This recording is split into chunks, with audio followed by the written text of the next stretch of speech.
น้องก็เปิดเป็นไว้เงาห่มก็เปิดเป็นไว้ตั้งสองนั้นใจเต้จางลืม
พันที่มี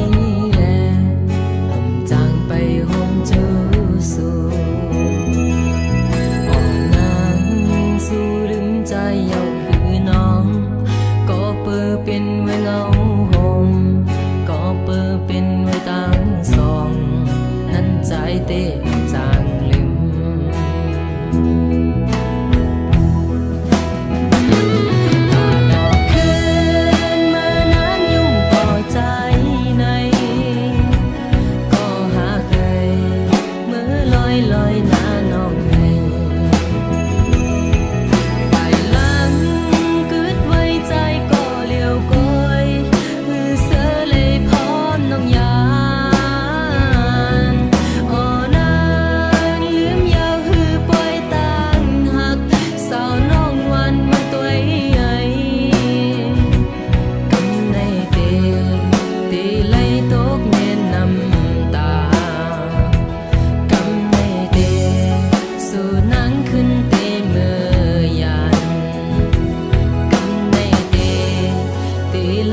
ตกเม